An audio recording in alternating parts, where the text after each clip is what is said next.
Welcome to the Power to Flourish podcast, where science meets the art of a beautiful life. I'm Dr. Andrea Line, positive psychologist, giftedness expert and coach, and modern-day spiritual godmother to brilliant, deep-feeling women. This isn't just another self-help podcast. It's a sanctuary, a sacred space to come back to yourself. Each week, we'll explore the emotional experience of gifted, sensitive women and what it means to live a life that feels as beautiful as it may look. Because flourishing isn't a luxury, it's your birthright, and your life is waiting. This is the Power to Flourish podcast. Welcome back, friend. Before we begin today's conversation, I want to take a moment to properly introduce you to my guest because she brings such depth, clarity, and compassion to the work she does. My guest today is Dr. Zoe Shaw. Dr. Zoe is a licensed psychotherapist, author, speaker, relationship coach, podcast host, and a mom of 5. She is deeply passionate about helping women who struggle in difficult relationships, especially that sometimes very difficult relationship with themselves. And after more than 15 years in traditional psychotherapy practice, Dr. Zoe did something both brave and intentional. She stepped off the couch and into a different way of working with women. Today, she blends psychology, faith, coaching, and a thoughtful dash of feminism through virtual therapy, programs, and teaching that meet women where they actually are. She is the author of Ask Dr. Zoe column for the Grit and Grace Project, a contributor to A Year of Self-Care, and the author of her newest book, which just came out in 2025, Stronger in the Difficult Places, where she helps women untangle complex shame and heal their relationship with themselves. Her work has been featured in OprahMag.com, Forbes, Recovery Today, and Your Tango. But honestly, what stood out to me most when I first encountered Dr. Zoe wasn't her credentials. It was her honesty, her courage, and the way she speaks about healing without shortcuts or platitudes. And in this episode, you'll also find out the overlap in Dr. Zoe's and my story that made me immediately reach out to her and ask her to be on the podcast. This, my friend, is a conversation for women who are capable, thoughtful, and strong, and who may still be quietly carrying shame, self-doubt, or the pressure to hold everything together. I'm so grateful to share this conversation with you. Let's begin. Dr. Zoe, I am so grateful you're here. I have admired not only your work, but the honesty and the courage that you bring to it. And so I've just been looking forward to this conversation for a long time. And thank you for joining me on the Power to Flourish. Welcome. Oh my goodness. Thank you for having me. I love finding kindred souls on Instagram. So fun. I've met the best people and really, I've been on Instagram for 10 years now. I've met really great friends. So that's one of the beautiful things about podcasting is that we can meet people who are interesting, and then we can become friends with them. So thank you for having me on. Yes. And I will say, we'll just sort of kick it off on a real personal level, because what stood out, aside from the fact that you're clearly a very accomplished writer, therapist, all of the things. Mm-hmm. And I, in my searching for women to have on this show, for gifted women, I'm looking for really interesting women who are speaking on topics that I think my audience would benefit from. And you have written a book this year. So exciting. Do you want to say what it's called? Yes, it's called Stronger in the Difficult Places. And there's a subtitle to Heal Your Relationship with Yourself by Untangling Complex Shame. Yes. And it's such an important topic. And I include myself in that category of someone who's had to walk out my own healing process in that. So I can't wait to dive into your personal story. But the thing that stood out to me when I came across your Instagram content was that you had posted a short little clip and you mentioned something along the lines of having a teenage pregnancy, and that's part of your story. Yeah. And I would love for you to go into that more. But I thought to myself, wow, here's this woman. She's a doctor. She's beautiful. She's smart, all these things. And she has this story that is probably not exactly like mine, but we have some of that overlap. So immediately I knew I needed to meet you and I needed to hear your story, because it's not every day that I get to meet someone with like such a rich and complex and a story of overcoming, I'm sure, many things to get to where you are today. Absolutely. Yes, yes. The story of Yeah. resilience and hope. That's how I see Yes. my story. I know a lot of people see my story and they think, oh, that's so sad. But the beauty of my story is that it is Yeah. resilience and hope. Yeah. Yes. Yes. And that resonates a lot with what I Mm. want to bring to the world as well. So, well, why don't you start just with this book just came out this year, I did. correct? Yes. Yes. And so how has that been for you, just to like have your this baby out in the world and promoting it and Yeah. talking about it? It's been interesting. And, the thing I do like about traditional publishing, is that it takes a while. So it's not Yes. like you're just thrown in, because I think if I had gone from getting my book deal to the next day, the book being out, it would have been very overwhelming. And my book is very raw and vulnerable. I tell my Mm. story, but my book is not a memoir. It is a Mm-hmm. story about complex shame, and it really helps someone understand complex shame and walk through it in their life to healing through my own personal story. But, ironically, I did, the Oprah Winfrey Network reached out to me and Mm. asked me if I would be willing to do a documentary. And so I did. I filmed this whole documentary with them, and this part of a series of Wow. documentaries. And it came out 2 weeks after my book came out. So you want to talk about vulnerability hangover, when my book comes out Mm. and then, this show's coming out on the Oprah Winfrey Network, and all of my everything is just out there. It's been a very beautiful and confirming experience, Mm. because I know how solid my healing is, because Mm-hmm. I didn't really have a lot of that vulnerability hangover. But like I said, I've had time. I've had Yes. time to work through all of it. Yes, yes. That does say a lot, because that's a lot Mhm. of like increased visibility all at once. Yes. And for someone Right. who has is walking, there's like a continual journey, but right at a certain point where the healing is like, okay, I'm solid enough. I can step Mhm. out into this new place and know I'm going to Yeah. be okay, and have the Yes. tools to like manage whatever feelings come up. What an amazing experience and opportunity for you. I didn't realize that. Yeah. Yeah. So It it's was. out. Oh, yeah. The It came documentary out is out. October or something. I don't remember, but it is out. Yeah. It's on Yeah. the OWN network. Wow. Yeah. Wow. So take us back to, so yes, in the traditional publishing world, it takes a while to get the Mhm. book actually out. So like backtrack to, when did this idea for the book come? Was it something that you always knew you would probably write one day? Did someone kind of urge you, because you were, I'm assuming, working in more or less traditional Yeah, therapeutic in clinical roles? practice. Yep. Right, right. Yep. Yeah, I like to say that, I've been working for a couple of decades as a therapist, and I, after about 15, 20 years, jumped off the couch and decided to really do my work in a completely different modality. But I'm going Mm-hmm. to go back to my story, because that's really where the impetus for this book came, even though Yes. this book is not a memoir, and I can kind of tell you about that. And I'll try to be very brief, because my story is long. And people can certainly get the book and read more about it. But I grew up a little Black girl in this all white farming community in rural Maryland. And Mm, that's where a lot of my identity, like racial identity shame, began. But when I was 15 years old, I got pregnant. And my mm, father was a prominent doctor in the community. I grew up in a very fundamental Christian home. And you can imagine what, that scene looked like. And my parents were mm. basically like, this is not happening here. And so they sent me away to a pregnancy home Oh, wow. where, with the understanding that I would come back without a child. And Mhm. so that's what I did. I stayed at the home until I was ready to give birth. I gave birth to my daughter in Virginia in a hospital there, unmedicated. And I left her in the hospital to be adopted. And I came back home to pretend like nothing ever happened. And so that's where my, original shame really began to develop in what I now understand to be complex shame.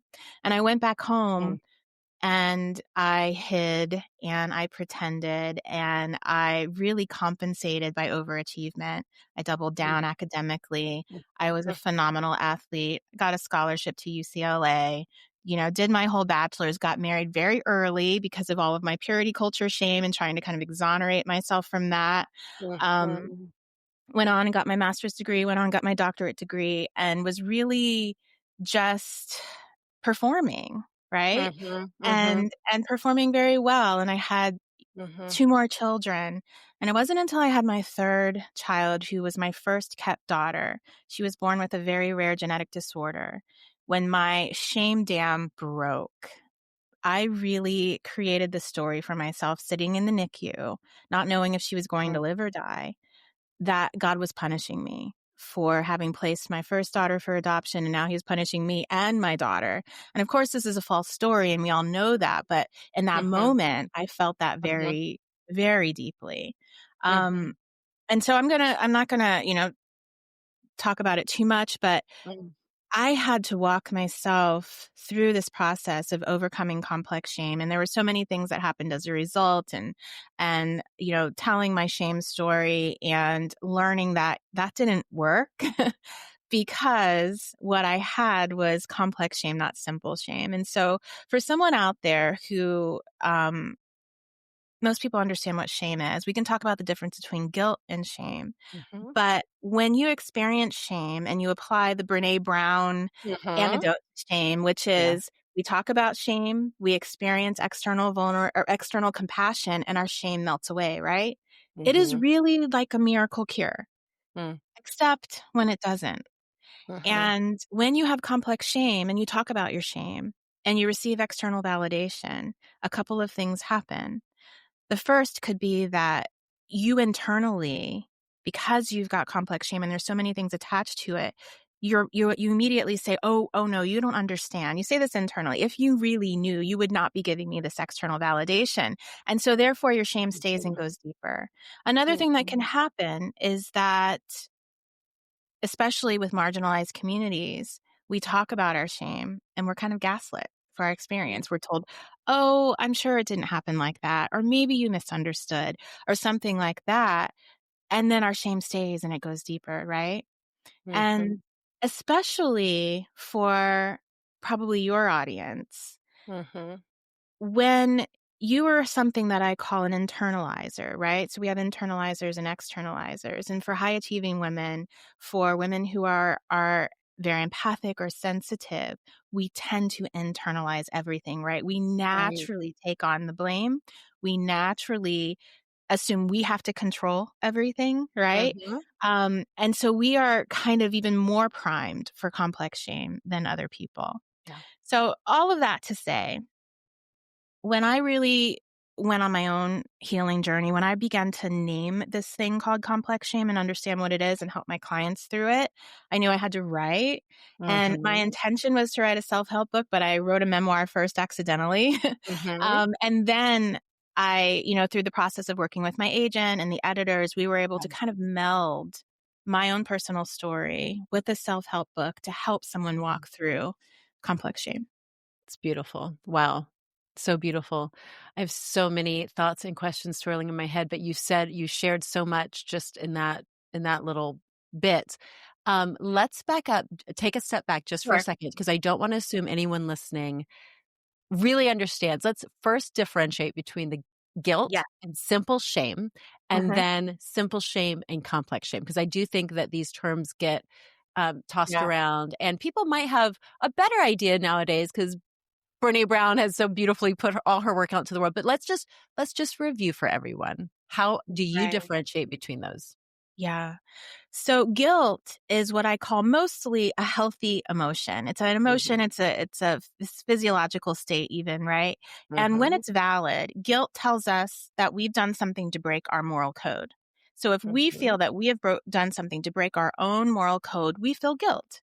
And the great thing about guilt, when it's valid, Mhm. is that it incites change, right? So Right. when we feel Right. guilty for something we've done or thought or contributed, we can decide, oh, I'm not going to do that anymore. And we Mhm. can also attempt to repair. And sometimes we can't ever fix something, but even if we can't fix it, we can try and then we can choose not to do that anymore. Right. Shame, in my professional opinion, is always unhealthy. because Mm-hmm. shame is a physiological state. It is a message that says, I am wrong. Mm-hmm. And if you are wrong, there's nothing you can do about it, right? There's Right. no inciting change. And so what we do, if we tell ourselves, I am wrong, the only option is to hide. And so Mm-hmm. shame makes us hide. And in hiding, we distance ourselves from ourselves, but also in all of our relationships. We Mm-hmm. distance ourselves in our work. We distance ourselves in our romantic relationships. We distance ourselves in our, relationship with God or Mm-hmm. spiritually. And so that's why shame is unhealthy in all aspects. Now, simple shame, as I talked about earlier, we all experience shame, by the way, and shame we can start to experience as early as 18 months. And Mm-hmm. often in cultures, societies, especially in religious cultures, they use shame as a tool, as a weapon, I would say, Mm-hmm. with this idea that shame is a good thing because they believe that it creates behavior change. Right. And if you look at it on the outside, it looks like it creates behavior change. But Mm-hmm. what we know from research is shame just makes people hide. Behavior just goes underground. Right. And so in all the places that shame exists, it is unhealthy. Mm. Now, when we have shame and we express it and we receive external validation, when we realize, oh, I'm not wrong. It's not just me. Other people Mm. have this. Other people have grace for it, or other people have, forgiveness, or other people understand, have empathy, then Mm-hmm. our shame goes away, unless, like I said, we have complex shame. Yeah. And so walk us through or some idea, whether it's from your own personal life or maybe through like a composite of clients you've worked with, what kinds of things might someone experience that would lead to complex shame, just so that people have an Excellent. idea? Yes. Yeah. So I want you to think of the word complex, right? It's Mm-hmm. not just one thing. There's lots of things. And Mm-hmm. so I like to think of complex shame as like a snowball rolling Mm-hmm. down a hill. And I live in California, so some of us, but I'm from Maryland. But snowballs, what they do Yes. is as they roll down the hill, they just collect and they attach themselves and they get bigger and bigger and bigger, right? Yeah. It attach itself to the snow and the snow just grows. And so that's what happens with complex shame. Usually have an incident, maybe an inciting incident that Mm-hmm. creates shame. And then what happens is, especially, and if I talk about the process of developing complex shame, a couple of things happen. We have multiple incidents, right, of Mm-hmm. shaming experiences, usually about a similar thing. And also we begin to hurt ourselves. So there's that saying, hurt people, right? Mm-hmm. That is true, but hurt people hurt themselves. And Yeah. that, in my opinion, is most important to understand. And Mm-hmm. when you have shame and you're not able to resolve it, and you begin to sabotage yourself in your relationships, you just develop more shame. And when you continue to have more shaming incidents on top of them, and it just snowballs, that's where complex shame develops because you can take off a layer of it, right? You can say, oh, yeah, I know you're shameful about that, and it's not your fault. And you can take off that layer, but the snowball is still there. Mm-hmm. And so that's the difference Yeah. between simple shame and complex shame. That's a great metaphor. Yeah. That snowball. Mm-hmm. Or like the layers of an onion, right? I think people can Onion, get that, yeah. right? It's just sort of Layers. like you deal with that. It's like, oh, there's more. Oh, There's more. there's more under there. Well, Right. I think that's a really helpful image for people to have in their mind because I do know a lot of women who are struggling because they might feel like you just said, like, oh, well, I'm talking about these things, or I feel like I'm talking about them because I feel like that's what I'm supposed to do. And why don't I feel better? Better. Yes. And then you shame yourself for not Right. being able to Right. heal in the right Right. way. Yes, and then there's this pressure, right, and judgment around like, why am I not healed yet? Why am I Mhm. still in this healing process? Like, Mhm. exactly, and that adds to the snowball. It's like Yes, it adding all. more, even that, even in the healing, in Yeah, the healing attempt, there can be right. the snowball. Yeah, Absolutely. it That's gets part of really, yeah, it's tricky. it does get tricky. Yeah. So do you wanna share a little bit? Can you share how did you step out from the trickiness of the snowball and just like, oh, one thing is piling on to another, Mhm. to exiting from that pattern into something that was truly healing Right. for you? You know, the way that I did it is the way that I hope nobody else does it, which is really why I do the work Yeah. that I do.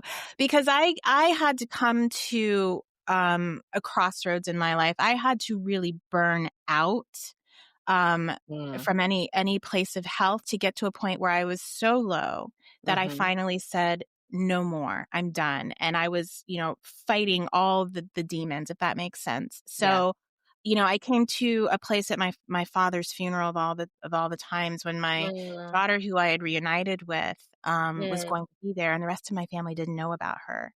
And my job in the family was to keep this secret, right? And I had that kind of mama bear instinct where I was not going to allow my daughter to, or make my daughter hold something that I knew was not healthy. And so I had to make a choice in that last minute to tell my whole family about her. Wow. And, most people don't have those kind of lifetime moment experiences at your father's funeral where you're introducing your daughter, Wow. to family members. And then, I had to deal with all of the guilt and all of the shame and and I did it in these starts and stops because I didn't have anybody to tell me what complex shame was, to understand why am I talking about it? Why am I writing about it? Why am I in therapy and it's still not working? And so I had to come to the place where just through a lot of research and then also doing something that felt very counterintuitive. And this is something I really want your audience to hear because especially if we've been victimized, which we tend to, by the way, feel a lot of shame when someone else does something heinous to us, right? Right. And that's what I call the phantom critic that I talk about in my book. But what often happens is in therapy, and I'm a therapist, so we want to make our clients feel better. We want to exonerate them, right? And when someone is feeling shame about something for which they didn't even do, or for something that they did a million years ago, and they did the best they could, we want to offer that compassion to them.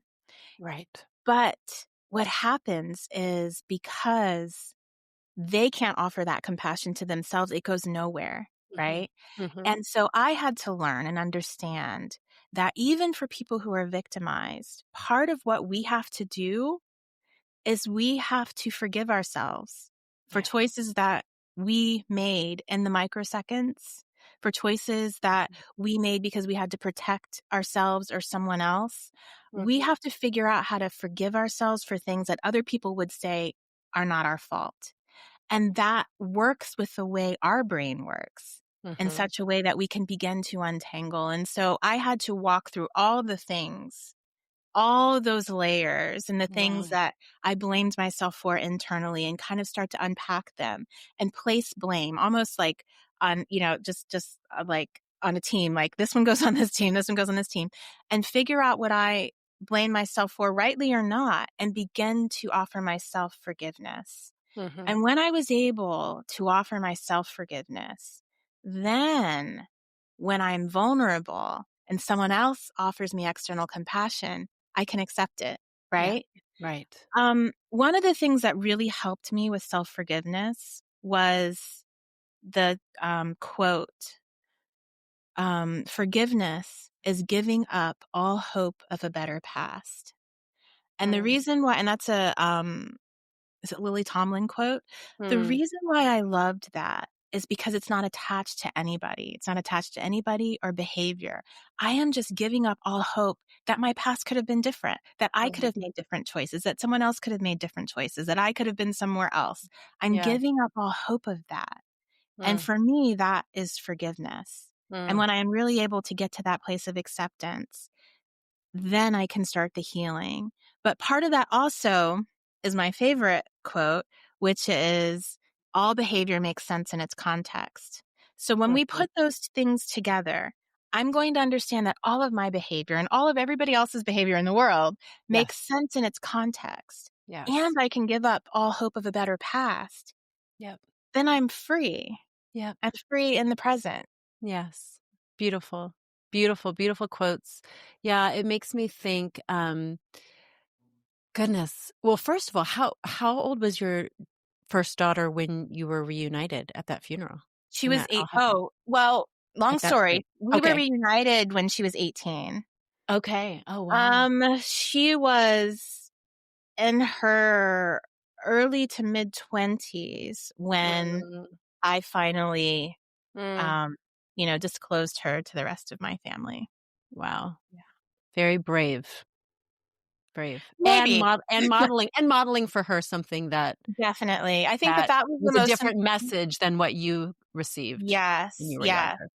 Whenever someone says that that was brave and courageous, it never rings for me. It's more, Mm. for me, it was more about I had to do it. And so I had to set aside my fear. And Yeah, yes. maybe that's Yes. what courage is, right? Is Yes, you do yes. the things that when you're Right. scared.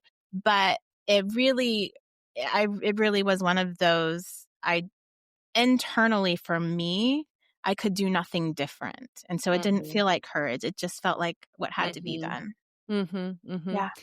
Yeah, it makes me think of a little bit of my journey, which again, the details are different, but I also having grown up in a very,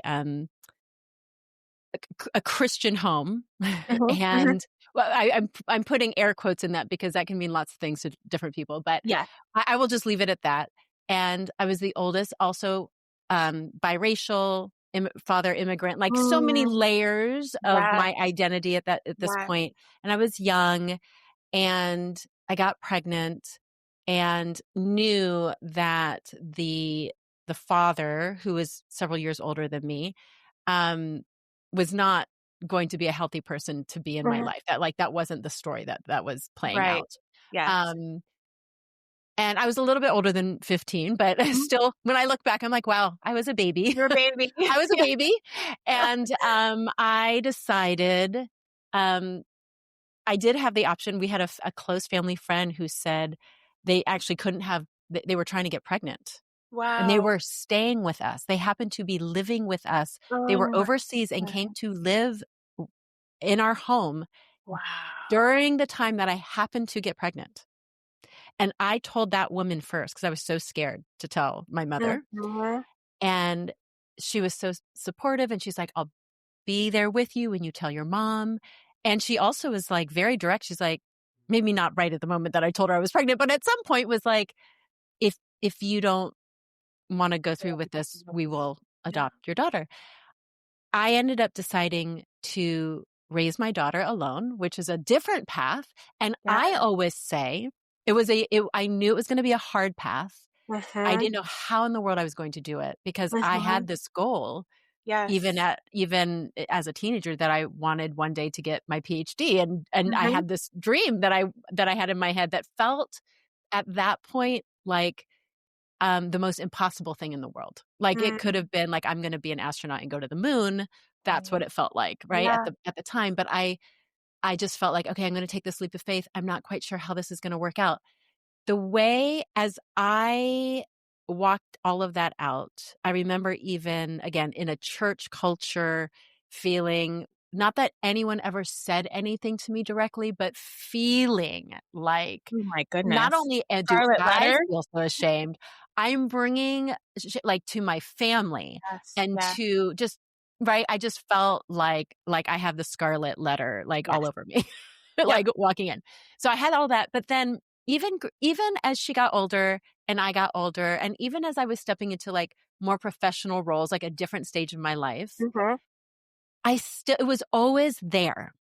Yeah. And I can talk about it now because I feel very free of it. But I look back and I remember just thinking like, a lot of people do things that they, make mistakes of whatever kind when they're young, Yep. Yep. and they can kind of like sweep it under the rug. Or right, people don't know about it. Like people just Right. don't know about it. And I would No. always say like my shame, not that she is, not that my daughter is that, but I would say, like, she's literally next to me, walking along in the Right earth. there. Like, Yeah. I Yeah. can't hide this. Like, Mhm.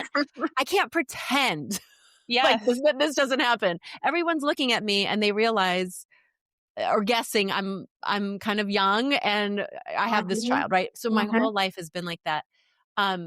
Obviously then a healing journey. So I can move past that. But what you said about like all behavior makes sense, right? Given the context. At Right. this stage of my life, Mhm. it was like, oh, such a tender moment when I look back, I'll probably cry. When I look back at that younger me and all the things that were happening, the things that had happened to me that left Right. me vulnerable to be in a position where I got pregnant in the first place and then all the things and all the choices I made on Yes. top of it. Right. And it's like, oh, baby, I see these teenage girls. I'm like, oh, honey, you were just a baby. Yes. And I have so much compassion but that Mm. self-forgiveness was a process for me. And I remember at one point, even when I met my now husband, I got married much later in life, but I remember I was still walking out. I mean, there's always a healing journey, but like in my early 30s, we started dating. And I remember him saying something to me about like, could I forgive myself? And Mm. there were lots of things to forgive myself about. I don't even know what it was. I'm not even saying it was this. It was probably Right. something else. But I just at that stage it was so hard. I remember thinking like, I can forgive other people. I have forgiven my father and other people who had done really horrible, like I felt like horrible things I thought I could never forgive. But I was like, I just don't, I can't forgive myself. I was having a real hard time doing that until I learned some other things and I was able to get there. But it's, I think for women in particular, and again, I want to ask this question in a minute about how this complex shame can present, like our strengths can come out and this like can can look like, not to say it's not, but a strength or a competence. And you said like that achievement, which I can really relate to. And I think a lot of women, high achieving, not that they all are suffering from complex shame, but I think for many of them, whether they realize it or not, that drivenness can Yes. like a lot of the time come from some stuff that just hasn't been fully examined yet. And I don't know for you, I think for me, once I'd gotten to a place in my healing journey where I felt really, really free, I realized that the work that I do today, everything I choose to do feels very different because I don't feel driven to do it in the way I used to feel driven. I'm doing it from a very different place. And it's such a beautiful thing. So I don't know where you want to go with that, but I just think there's a Well, lot of women listening right now. They're like,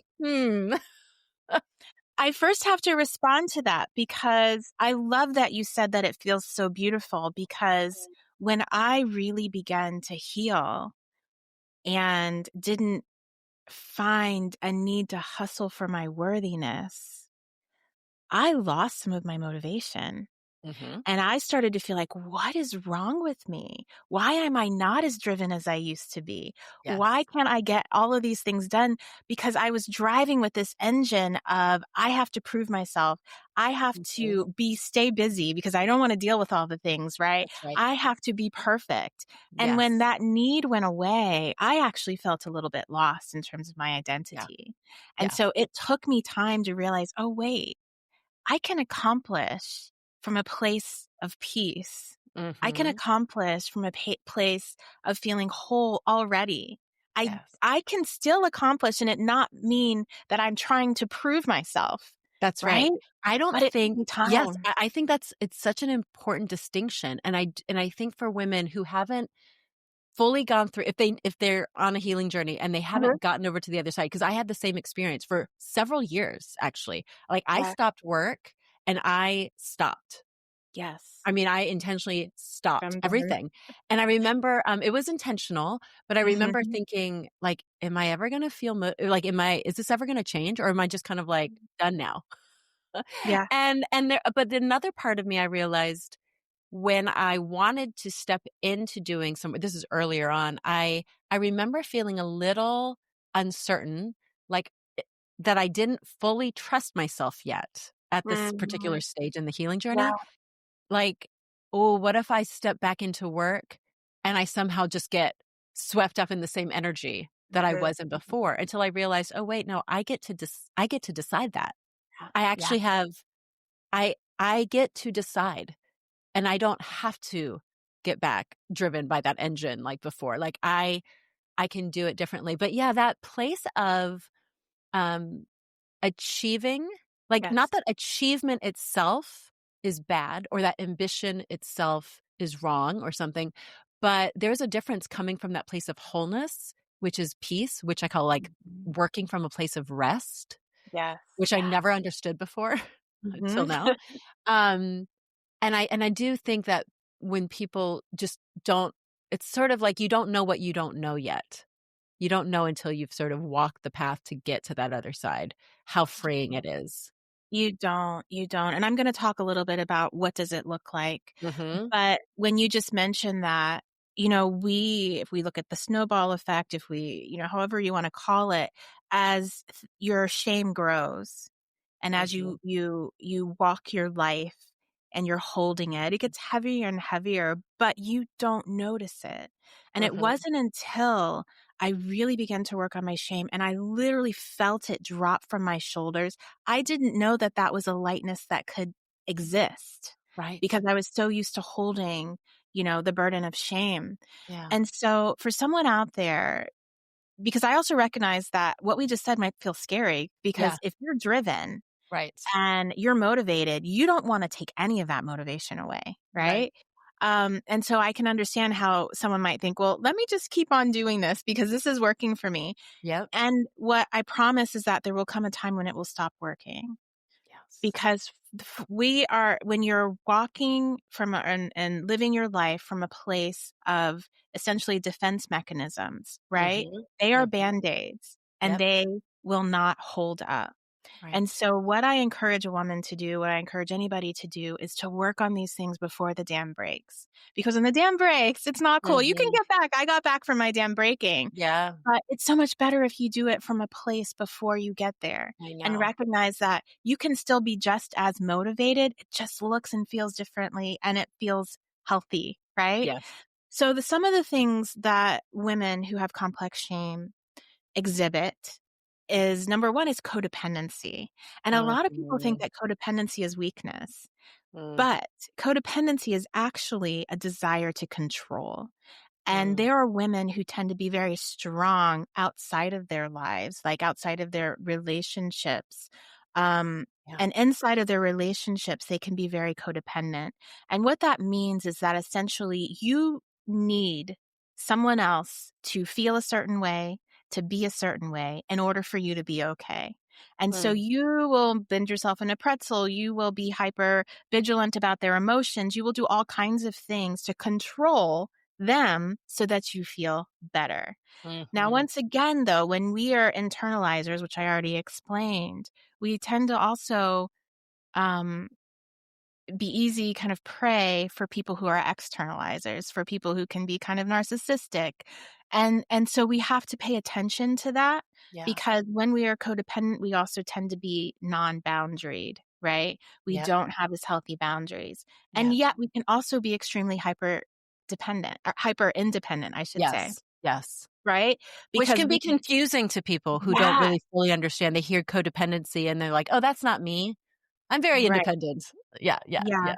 Yeah. Yes. And outside of certain places in your relationships, you can be hyper dependent and Mhm. then yet be very codependent emotionally in a relationship. And so what Mhm. happens is when we show up, when we, meaning me, because I have Mhm. complex shame, although I'm a place of maintenance and we can talk about it. But when people who have unhealed complex shame show up in their relationships, because remember, shame makes us hide. We are Mhm. not showing up as our full selves. We're showing up as a facade because we're hiding so many things. And when Mhm. someone even genuinely loves us, what we tell ourselves is, well, if they really knew me, they wouldn't Right. love me.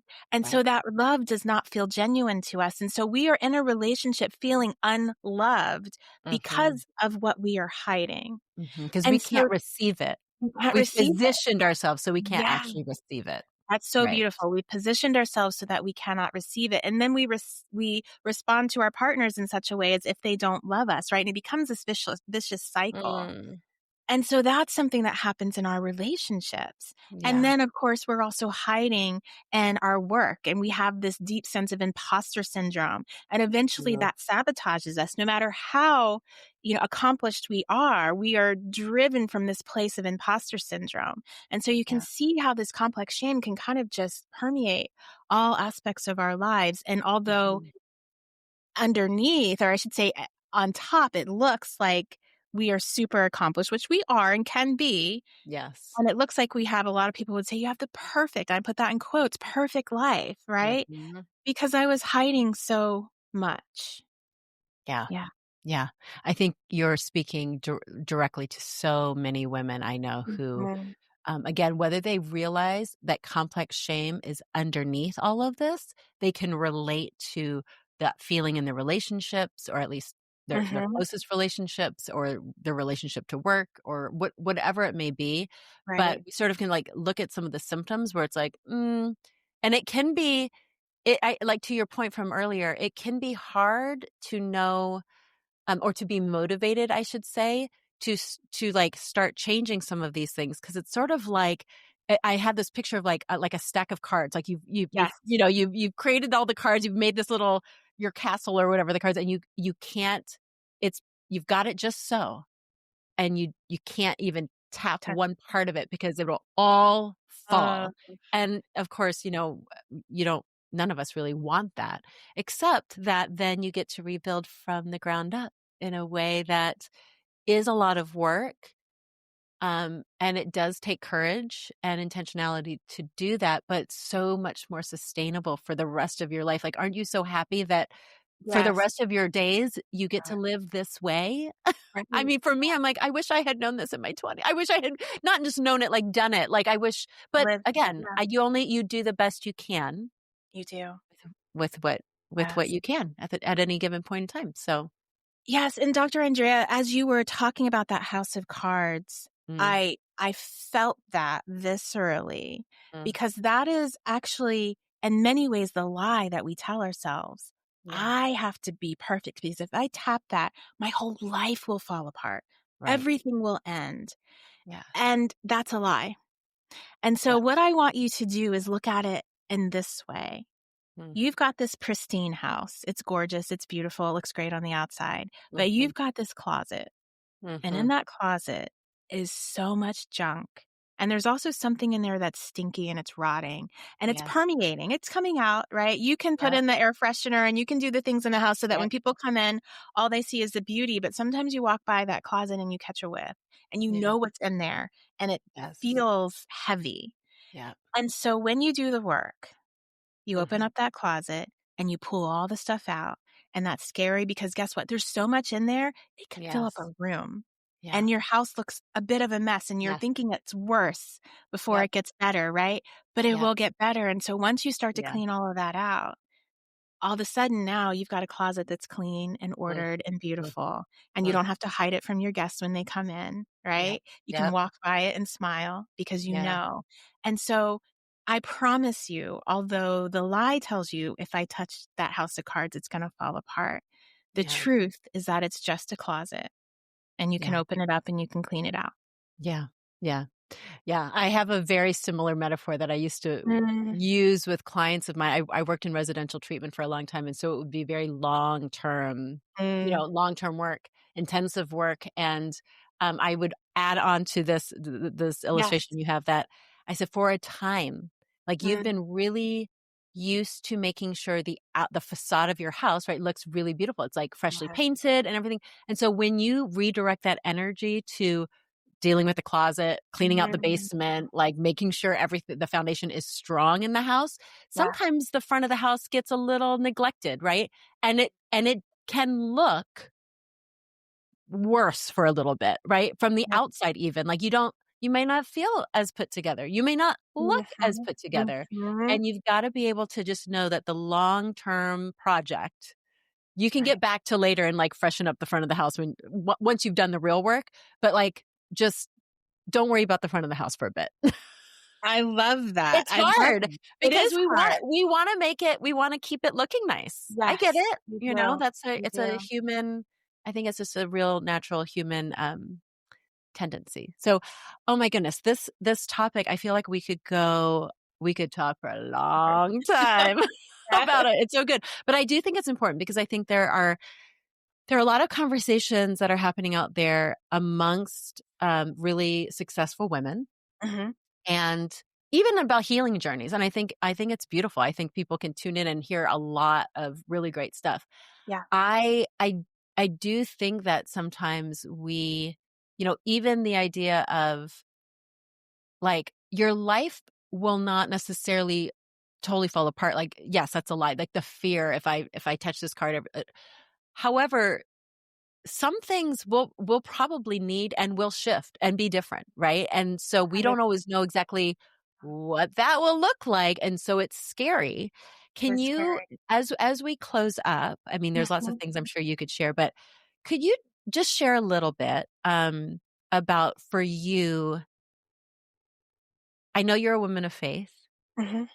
What role would you say has that played for you in the, I would say, like in the trust walk, like in the midst of the fear of like, oh, if I do this, if I do that, if I let go of this, what role has that played for you? And not everyone has, we all come to this Right. process with different spiritual beliefs, backgrounds, or whatever. But I'm just curious for you. And I know you've probably written about this in your book. So I hope everyone grabs it and reads all the details of it. But yeah, what can you leave us with for maybe a woman who's either maybe she does have a faith practice, or maybe she's just like even wondering how she can integrate Right. that part of like her beliefs with the healing journey that's outside of.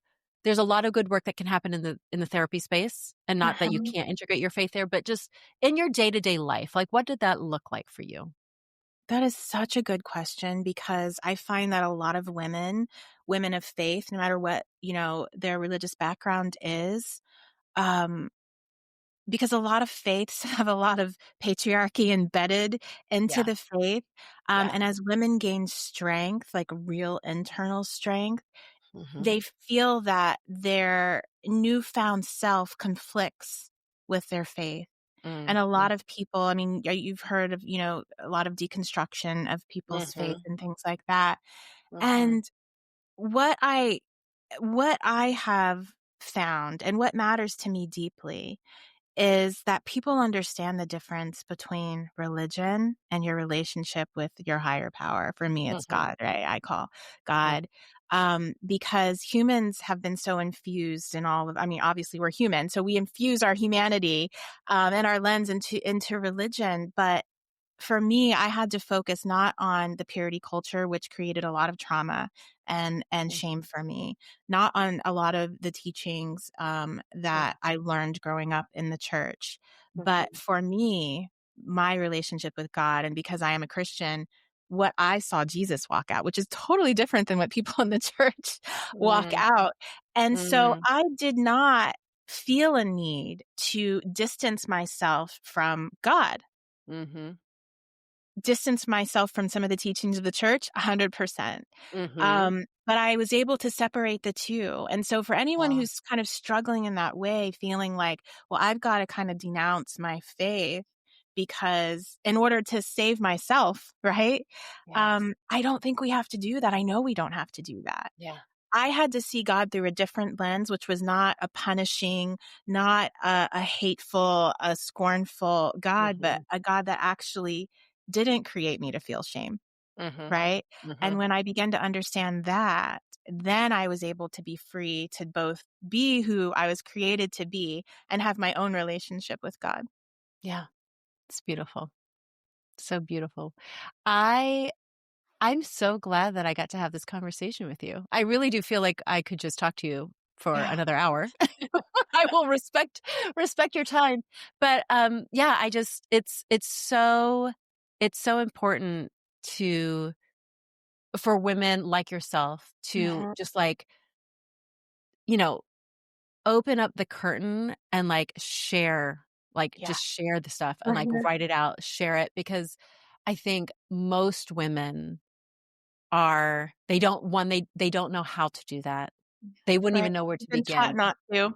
Yes, we've been taught, and until we see it modeled, it's very hard to know even how to begin that journey of like being real and being honest with our stories, and also where to begin with that. Because like you said, like there is some wisdom in like, you've been on a journey, so now you can write a book and publicly, share it with the world, and not everyone should start there, but it is a testament to the journey that you have walked out. And it's really, it's so lovely that you can share that, the professional and the personal blended together, which I love so much.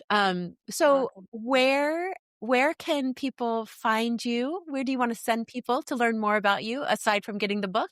Yeah, so you can get the book Stronger in the Difficult Places anywhere they're sold, Amazon, Barnes & Nobles, wherever. And you can find me. I hang out on Instagram. So it's Dr. Zoe Shaw, DrZoe, Connect with me there. And I also have a program coming up in January called the Stronger Woman Collective, where I will be walking women specifically through codependency and complex shame. I love it. So they can they go find out more on Instagram, your website? Instagram, my website, everywhere it's the same name, Dr. Zoe Shaw. Yeah. Great. Well, and I'll send you the links too. Perfect. I'll include those in the show notes. Before we close, I like to ask people, since this is the Power to Flourish podcast, what would you say flourishing means to you in this season of your life? Oh my goodness. What does flourishing look and mean to you now? Yeah, I can first of all say that I am flourishing, and I'm so thankful to be able to say that with ease. And for me, flourishing means that I'm not double checking the words that come out of my mouth, that I have this place of, if no one had anything to say, any judgment, any criticism about me, what choices would I make? And I make them, knowing that people do have all of those things possibly, but I am able to really just connect to me and what matters to me. And to me, that is flourishing. And in flourishing, I am the best mother. I am the best partner. I can show up the best for my work, right? So all of those things still happen when I focus on really just caring for myself. Yeah. Yeah. Something we can all take today and just like take with us through the week. Yeah. Thank you so much. Thank you so much. And I hope our paths will cross again somewhere, somehow. Wow. Wasn't that such a meaningful, beautiful conversation? As we close today, I want to invite you to pause for just a moment. If anything in this conversation stirred something in you, if you felt seen, unsettled, relieved, or maybe just quietly emotional, there's nothing wrong with that. And often that is simply wisdom tapping you on the shoulder, getting your attention. Healing doesn't always begin with doing more. Sometimes it begins with naming what's been carried for a very long time and offering yourself the compassion you so freely give to others. You'll find links to Dr. Zoe's book, her podcast, and some free resources in the show notes if you want to continue exploring this work at your own pace. And I highly encourage you to check her out and say hi on Instagram. And as you move through the rest of your day, my hope for you is this: that you feel just a little less burdened, a little more honest with yourself, and a little more free. Until next time, keep flourishing. Thank you for listening to the Power to Flourish podcast. I hope today's conversation left you feeling more seen, more supported, and more deeply connected to yourself. And if this episode resonated, would you take a moment to subscribe, leave a review, or share it with a friend? It's one of the best ways to help this work reach the women who need it most. You'll find show notes, links, and resources from today's episode at powertoflourish.com. And now just a quick reminder, this podcast is for educational and informational purposes only. It's not therapy, medical advice, or a substitute for professional support. And listening doesn't make me your therapist or doctor, though if you're looking for a coach, you know where to find me. All right, beautiful one, that's it for now. Until next time, trust yourself, honor your gifts, and keep flourishing.